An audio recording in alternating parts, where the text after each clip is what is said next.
Guys, ada kedai durian baru dekat Senawang lah. Selamat datang ke gerai King of Durian Tempatan.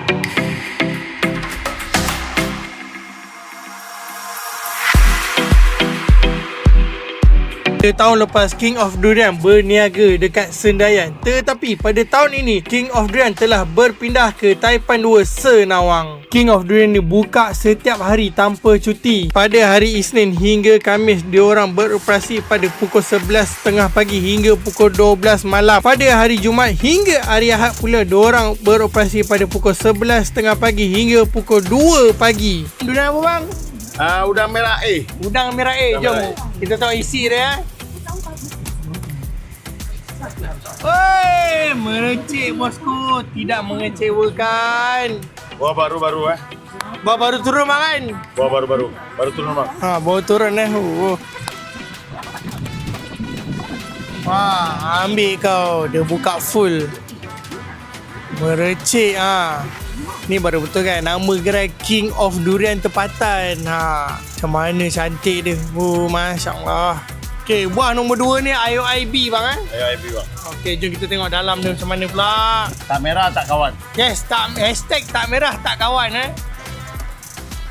nampak dalam dia. Bukan nak tipu ni. Ini bukan main-main Okay guys, dah buka dah, nampak dalam dia macam mana. Cantik. Okay bang, yang ni bang? Yang ni udang merah B. Ni udang merah B guys. Jom kita tengok dalam dia. Bak kata abang ni hashtag tak merah Tak kawan. tak merah tak kawan. Nampak dalam dia guys. Ni baru betul tak merah tak kawan. This is King of Durian Tempatan kot gerai ni. Nampak tu hasil dalam macam ni kenyang kalau kena ni.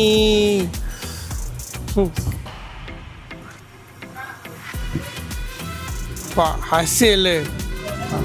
Okay, dekat sini kita ada dekat kawasan Musang King Jom, brother ni nak tunjuk, nak payung isi Musang King. Macam tu. Musang King Okay, Musang King Jom dalam dia. Nampak tu. Cantiknya Musang King dia. Geng. Biji tak ada geng. Biji tak ada geng. Nampak abang kata biji tak ada Musang King kita biji tak ada geng. Blackton lagi geng, Blackton. Ni Blackton bang Blackton geng. Blackton geng. Guys, Blackton. Merecik.